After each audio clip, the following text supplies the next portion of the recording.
All right. Hello. Hi, Dave. Hi. Don't worry, guys. He remembered his pen.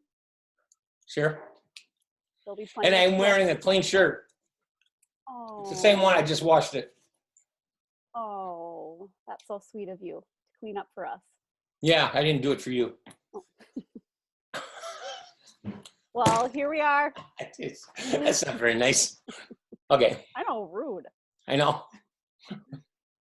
Go ahead. Hi, everyone. This is Dave. No, it's good to be with you all. This actually is what we're calling episode 9. Last week last recording, I thought it was episode 9. It really was 8. So. Well, you know what? We did 9 and lost 1, or somebody lost 1. Was that you? It was me. Okay. Well, it was my computer. I don't know. I know. It was the cloud. All right, right. But it's good to gather with you again virtually. We know it's not the same, but we are having a great time talking about things that don't move. When everything is uncertain, when the things that we were trusting and counting on are gone, especially during this time in our world, in our culture, there is another place to go. There's more to be talked about than what is right before us. And that's right where we're going to head today. We're going to be talking about what are you looking at and what is there to see. So Dave, why don't you jump right in and take us to the story. We're going to jump all throughout the Bible as we go through this theme that you have laid out for us today. Yeah. As we were talking about this before, since we started this thing, and the questions you've been asking me, I found myself drawn to these themes that they're not just a lesson in one little verse someplace, but you kind of unpack this stuff and you see it all over the scriptures. And I love the fact that so many of the things that we've landed on do apply to what we're going through, even when we began with John on the island of Patmos. I can't think of a better example of someone, a pastor, who was isolated from his people and wasn't able to communicate, and we're in that kind of isolation kind of thing now. This is similar to that in a different way, in that it's another one of those common to man. It's one of those human experiences everybody experiences. And the first basic theme is this: dealing with those times when it looks like evil's winning, when for whatever reason, and I know we all know about this, there's just times when it feels like there's more darkness than light, there's more evil than good, there's more despair than hope, there's more questions than answers. If you want to tie in the Coronara Dos Equis virus, whatever it is, there's more sickness than healing. And so that's all winning. That's just winning the day. And what's weird about that, the other theme that kind of intertwines with that, is that these seasons where it feels like evil's winning, it can change on a dime. And I remember the first time I picked this pattern up, we were going through the book of Acts, and this was years ago. And I remember the first time I preached Acts, I was just coming off of my sabbatical from hell. Remember that? Mm-hmm. And I even wondered while I was doing it, if I was constantly drawn to these really hard realities in the story, because in part of the story, you'd see Paul would heal the lame person who'd been lame since he was a little kid, and it's just this miracle. And these people would want to, they thought he was a god, and so there's this amazing following he's got. And then 3 verses later, you don't even have to wait till the next chapter. That whole attention he's getting threatens the religious establishment, and they want to get rid of him, so they drag him out of the city and they stone him, and then all of a sudden the pendulum's swinging. So he's a hero, he's a bum, it's going back and forth. It looks like evil's winning over here, it looks like God's winning over here. In Acts chapter 12, there was a sequence of things where James was beheaded, Peter was imprisoned, Peter was going to get the same thing as James if he didn't get out of prison, and Herod was nuts. And so the church is huddled in somebody's house, I can't remember, Peter's mother's house, somebody's house. I think it was Bob. But they're just scared to death because, again, this pendulum swinging thing back and forth. And one of the, and the way the pendulum can swing from good things into bad is it just, life can sometimes happen. Somebody runs a red light, somebody drops a bomb or pulls a trigger, someone breaks a vow, and now the marriage you thought you had, you don't. Or the job you thought you had, you don't. The health that you thought you had, you don't anymore. And it's like, boom, it just shifts like that. All the way through the book of Acts, it's like that. And the hero of the book of Acts, if there's a hero, I think there is Paul. Paul's the main guy after chapter 9, when he has his conversion experience. And he looks like the Energizer Bunny. I mean, if you just read the story, like I just said a second ago about how he healed that lame person, and then he was dragged outside the city and stoned and left for dead. So this is really good, but then this is really bad. He's stoned and left for dead. And literally in the text, it doesn't embellish. It doesn't say what it took for him to get up. But like a verse later, after he was stoned and left for dead, then he got up and went back into the city. Like there was no like, wow, he's the Energizer Bunny. Boing, back he goes. And so it really helped me back when I was studying all this stuff to realize that Acts is like, well, it is. Luke is writing Acts, and he's giving it, he's talking about it from a distance. He's just kind of describing it. And everything's better from a distance. I mean, you ever notice that on the highway, you look at the farm and, oh, it's nice, and then you get close and you smell the poop and stuff. It's a whole different thing. Anyway, in 1 Corinthians and 2 Corinthians, for instance, Paul is talking about his experience. It's not Luke talking about it from a distance where he looks like the Energizer Bunny.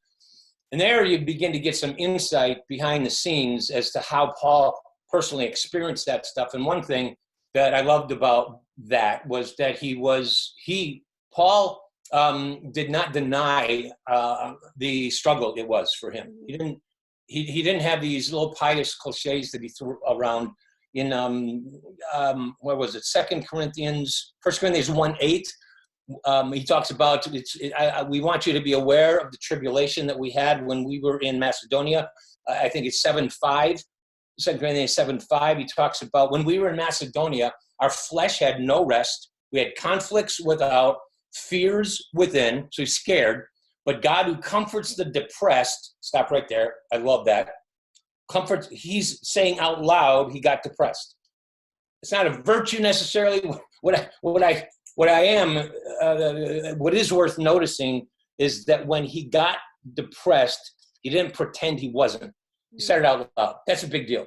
So the God who comforts the depressed comforted us by the coming of Titus. So he felt afraid. He got confused. He didn't deny that he had a problem, but when he had a problem, but it all kind of comes down to this text in 2 Corinthians 4:18, where Paul is kind of summing it up, and he says, were we afflicted? Absolutely. Perplexed? All the time. Persecuted? Yes, but not forsaken. Struck down? Yes, but not destroyed. And so the question that comes out of that is how. And the next verse is a verse that could be on, if you don't go a little deeper, it could just be a refrigerator magnet thing again, because he says, here's how I did it. We look not at things which are temporal, and things which are temporal are physical, and they're real, and they hurt, but they're temporal. They don't last.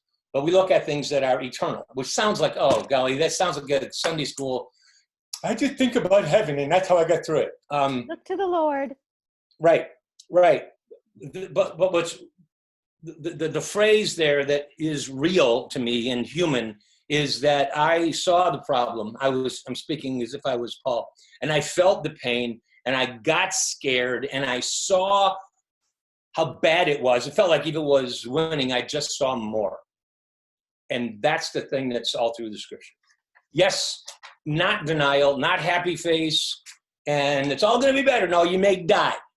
But even if you die, what helps people endure who do are that they see the problem, they don't deny the pain, they just see more. They know more. And what they see is a bigger story.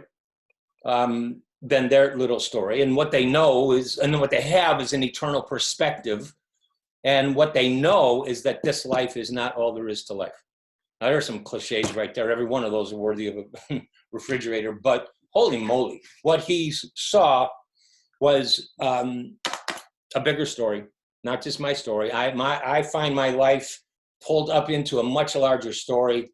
And what he knew was that he had an eternal perspective, and that this life was not all there is to life. And people who live like that are kind of dangerous. I mean, like, what? There's nothing to lose. But again, the thing about seeing more, this is where it kind of ties into some other stories in the scripture, and this is where I get excited. You know, as a teacher, preacher guy, when you see it all these different places, you go, I'm onto something. Yeah. You know, I found something here that's that this one is real. One of my favorites is Daniel. I can't remember the chapter. Shadrach, Meshach, and away we go. Remember him? That cracked me up. That's a horrible church joke. I know. There's more of them. Shadrach, Meshach, and Abednego. Remember, he was. They were the three that wouldn't bow down to Nebuchadnezzar as the king, and Nebuchadnezzar actually liked them, but he set up this rule, and you got to bow down to me, and so basically the king said to them, if you don't bow down, I'm going to throw you into the fire furnace. And Shadrach, Meshach, and Abednego. That famous line. Well, if you read the Bible, it's a famous line. Our God can, our God will, but if he doesn't, we're not bowing down to you. And they remember what the miracle was. They were thrown into the fire and they weren't consumed. But here's the thing about that. What gives them the courage to not bow down? Well, one, I don't think it's because they knew they wouldn't get burned. Mm. That isn't what they knew. I think they saw the fiery furnace. We always try to sanitize these things. They saw it. I think they were scared to death. I think they could feel it on their skin. I think they knew, they saw all that stuff. They just saw more. Mm. And the way people endure is when they see more, a bigger story. They have an eternal perspective. And I think they saw it. Hebrews 11:27. It says that Moses left Egypt, not fearing the wrath of the king. By faith, he left Egypt, not fearing the wrath of the king. And then the next verse says, and the way he did that was he left Egypt, not fearing the wrath of the king, seeing him who is unseen. Again, sounds real spiritual, sounds like a refrigerator magnet. Here's the deal about that. He saw the king. It says he didn't fear the wrath of the king. He knew what the king could do. He knew that the king could hurt him, kill him, torture him, do a lot of damage. He wasn't in denial about what the king could do to him. He just saw more. He saw him who is unseen. Joshua and Caleb, same story.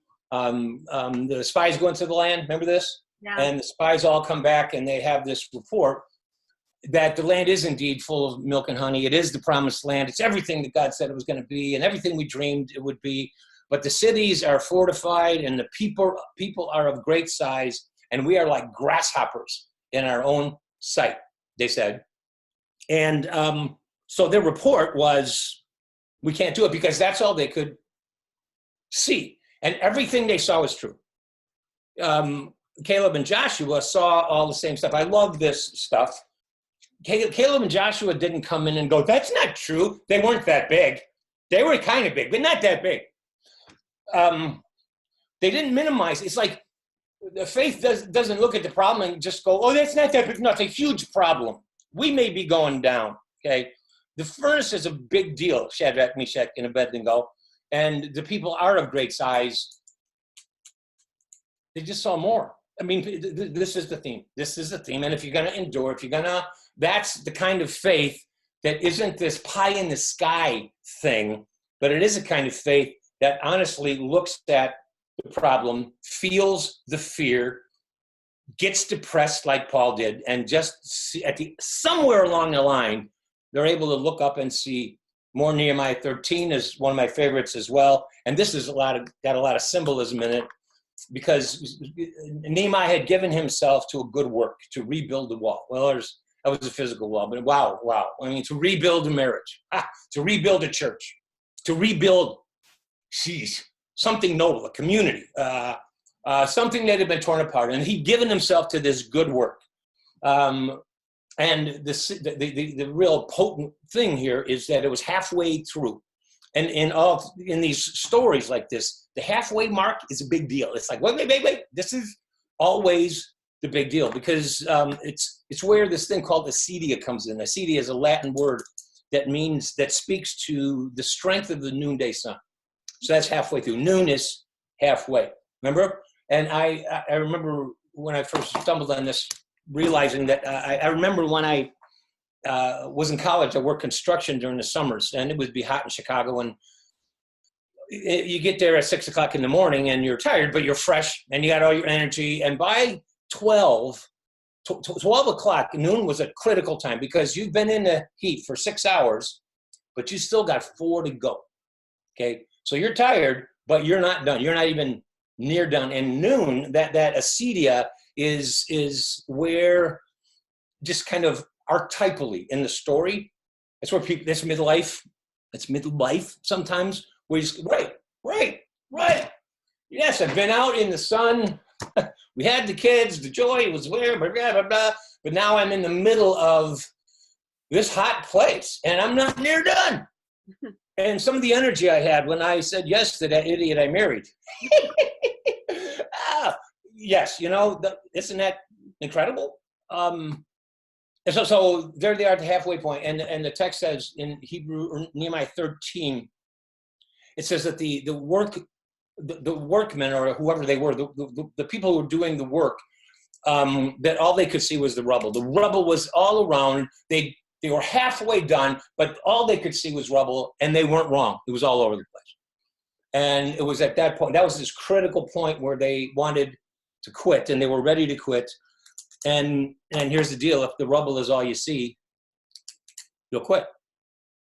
And this is, we can get all spiritual about it, and I think it is a spiritual thing. But if the rubble is all you can see of your own life, like maybe you've sinned, maybe you really did a bad thing, like you feel like you've ruined your life, or your marriage is a mess, and if all you can see is the rubble, hopefully there's even a friend who will come along and say, yes, that's true.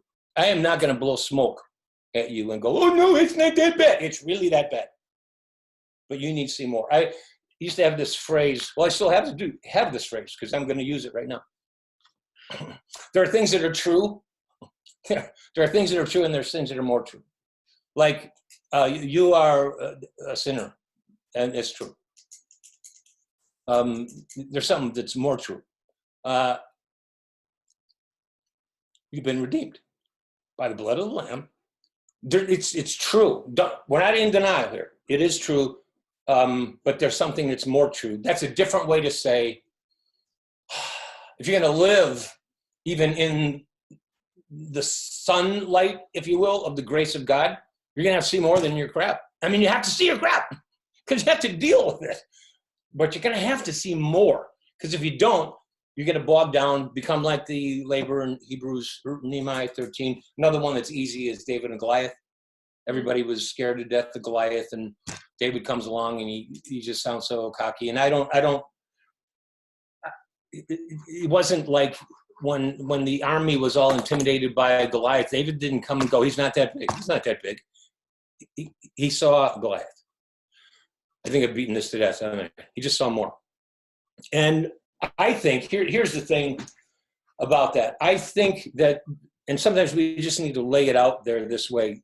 Sometimes the ability to see more is a choice. It's like, I think you know what it feels like. You can just get bogged down. You just kind of feel someone pulling your head down, and all you can do is you get stuck there somehow. And there are times when it is entirely what we need to hear more than anything is, stop it.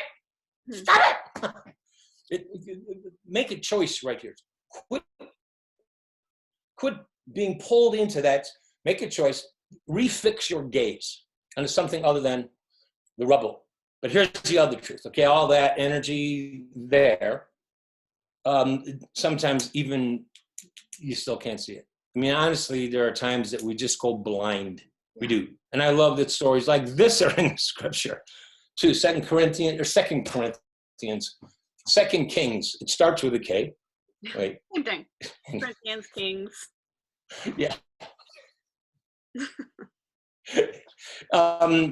Elisha, story that they're in or wherever they are, is surrounded by the Assyrian army. So they're going down. And Elisha's servant comes to him and says, oh my gosh, what are we going to do? We're going down. And Elisha says, oh, no, there's far more with us than there are with them. And the servant says, okay, I mean, what do you see, right? What do you see that I don't see? Because he couldn't see. And then it says that Elisha prayed, and it says his eyes were open, and then he saw that the mountains were full of chariots of fire all around, and but the same thing is there that he needed to see. So sometimes it's a choice, sometimes it's a gift, and I also think I skimmed over this, but when I said that Paul got depressed, remember that in 1 Corinthians 7:5. Macedonia, our flesh had no rest, conflict about fears within. God comforted us with the depressed,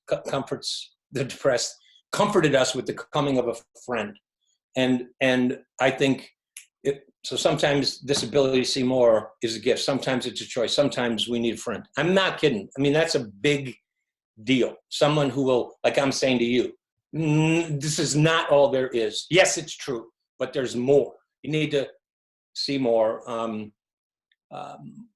And I remember when I preached this at Open Door, we closed with this thing, and I said because I absolutely do believe that sometimes the only thing that's going to help us see is a gift, like the Spirit comes and you can see, and hope rises, and the veil kind of pulls back, and you see God in some way. And in those, because we don't feel it every day, but every once in a while you get a glimpse.